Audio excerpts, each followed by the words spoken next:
শীত শেষ হওয়ার আগে ব্রেকফাস্ট কিংবা লাঞ্চে ভাত, রুটি, পরোটার সঙ্গে বানিয়ে নিন মটর পনির রেসিপিটি। এই রেসিপিটি বানাতে খুব বেশি উপকরণ লাগে না, খুব কম সময়ের মধ্যে এই রেসিপিটি বানানো যায়, খেতে জাস্ট দারুণ লাগে। তাহলে বেশি দেরি না করে রেসিপিটি শুরু করা যাক। এর জন্য আমি 200 গ্রামের মতো পনির নিয়ে নিয়েছি। পনিরগুলোকে সরিয়ে রেখে এবার আমি একটা পেস্ট বানিয়ে নেব। 2 চামচের মতো পোস্ত নিলাম আর কয়েকটা কাজু বাদাম নিয়েছি। এই দুটোকে আমি সুন্দর করে মিক্সিতে বেটে নিয়ে আসছি। এরপরে এদিকে গ্যাসের উপরে একটি কড়াই বসিয়ে দিয়েছি। কড়াইটা গরম হওয়ার পরে আমি পরিমাণ মতন সরষের তেল দিয়ে দিলাম। এই রেসিপিটি আমি পুরোটাই সরষের তেলেই করব, আপনারা যে কোনো তেলে করতে পারেন। রেসিপিটি শেষ পর্যন্ত দেখার জন্য বন্ধুদের কাছে অনুরোধ করছি। ভালো লাগলে চ্যানেলটিকে লাইক করবেন, সাবস্ক্রাইব করে পাশে থাকবেন। আর যারা আজকে নতুন তারা এই চ্যানেলটিকে সাবস্ক্রাইব করে পাশে থাকবেন।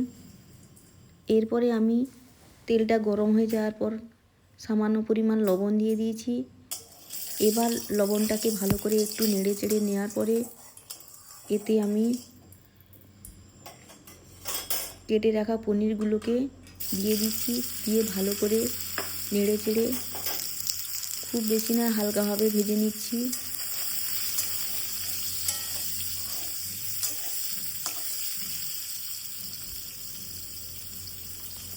এইভাবে 2 থেকে 3 মিনিট ভেজে নেওয়ার পরে পনিরগুলো আমার রেডি হয়ে গেছে। এরপরে পনিরগুলোকে আমি একটি প্লেটে তুলে নিচ্ছি। পনিরগুলোকে তুলে নেওয়ার পরে এর মধ্যে আমি কিছুটা পরিমাণ ঠান্ডা জল দিয়ে দিয়েছি, কারণ এতে পনিরগুলো শক্ত হয়ে যায় না। এরপরে ফোড়নে জিরা, তেজপাতা দিয়ে দিলাম। জিরা থেকে, তেজপাতা থেকে সুন্দর একটা স্মেল বেরোলে এরপরে আমি এতে 200 গ্রামের মতন ছাড়িয়ে রাখা মটরগুলো দিয়ে দিচ্ছি। এই মটরগুলোকে দিয়ে ভালো করে নেড়ে চেড়ে কষিয়ে নেব। এই সময় আমি একটা ঢাকনা চাপা দিয়ে দিলাম যাতে মটরগুলো ছিটকে না যায়। 2 থেকে 3 মিনিট এভাবে চাপা দিয়ে কষানোর পরে আমি ঢাকনা খুলে নিয়েছি। দেখুন মটরগুলো কতটা কালার চেঞ্জ হয়ে গেছে। এরপরে আমি এতে 1/2 চামচের মতো আদা বাটা দিয়ে দিলাম আর দিয়ে দিলাম 1/2 চামচের মতো জিরে গুঁড়ো, 1/2 চামচের মতন ধনিয়ার গুঁড়ো আর দিয়ে দিলাম কালারের জন্য 1/2 চামচ কাশ্মীরি লঙ্কার গুঁড়ো, হলুদ গুঁড়ো আর দিয়ে দিলাম গোটা কয়েক লঙ্কা কুচোনো। এইগুলোকে দিয়ে ভালো করে নেড়ে চেড়ে কষিয়ে নিচ্ছি। সুন্দর করে কষতে হবে। এরপরে আমি বেটে রাখা মশলাটা দিয়ে দিলাম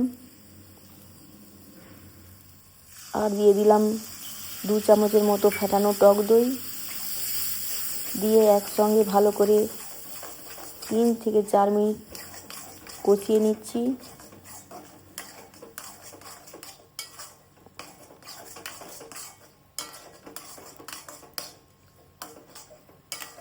রেসিপিটি যদি একটুও ভালো লেগে থাকে তাহলে বন্ধুরা লাইক করবেন, কমেন্ট করে এই ছোট চ্যানেলটির পাশে থাকবেন।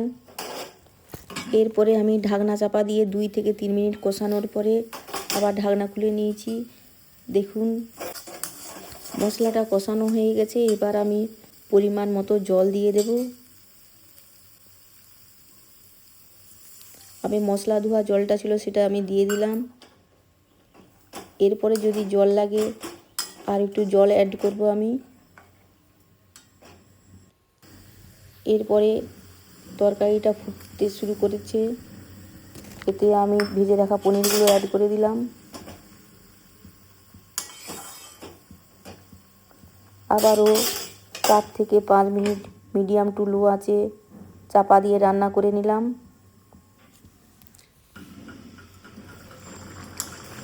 এরপরে ঢাকনা খুলে নিয়েছি। দেখুন ঝোলটা অনেকটাই কমে গেছে আর তরকারিটা আমার অনেকটাই রেডি হয়ে গেছে। এই পর্যায়ে আমি এতে ভেজে রাখা কস্তুরি মেথিগুলো অ্যাড করলাম। কস্তুরি মেথিটা দিলে এর ফ্লেভারটা দারুণ হয়।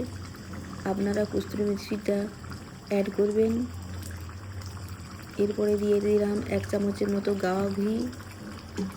গাওয়া ঘিয়ের টেস্টও আপনারা জানেন। আবারও নাড়িয়ে চাড়িয়ে সমস্ত কিছু মিশিয়ে নিয়েছি। এই পর্যায়ে চাপা দিয়ে আরও 1 মিনিটের মধ্যে রান্না করার পরে আমি চাপাটা খুলে নিয়েছি। দেখুন আবারও তরকারি জুসটা আমার অনেকটাই শুকিয়ে গেছে। এই পর্যায়ে আমি গ্যাসটা অফ করে দিচ্ছি।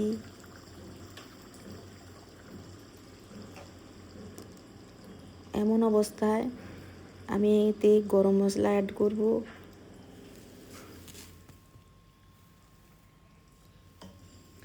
গরম মশলা দিলে তো এর ফ্লেভারটা দারুণ হয়। আপনারা গরম মশলাটা দিবেন। গরম মশলাটা দেওয়ার পরে আমি এটাকে আবার ভালো করে নেড়ে চেড়ে সমস্ত কিছু মিশিয়ে নিচ্ছি। এরপরে আমি ঢাকনা চাপা দিয়ে রাখবো যতক্ষণ না পরিবেশন করছি ততক্ষণ পর্যন্ত। তা 3 থেকে 4 মিনিট পরে দেখুন তরকারিটা আমার কত সুন্দর রেডি হয়ে গেছে। এইভাবে একবার আপনারা বানিয়ে দেখবেন, খেতে জাস্ট দারুণ লাগে। আজকের রেসিপিটি কেমন হয়েছে তা কমেন্টে একবার জানিয়ে যাবেন। ভালো লাগলে লাইক, কমেন্ট, সাবস্ক্রাইব করে পাশে থাকবেন। ভালো থাকবেন, সুস্থ থাকবেন, সবাইকে ভালো রাখবেন। আর দেখা হবে আবারও একটা অন্য কোনো রেসিপির সঙ্গে। আজকে তবে আসি। ও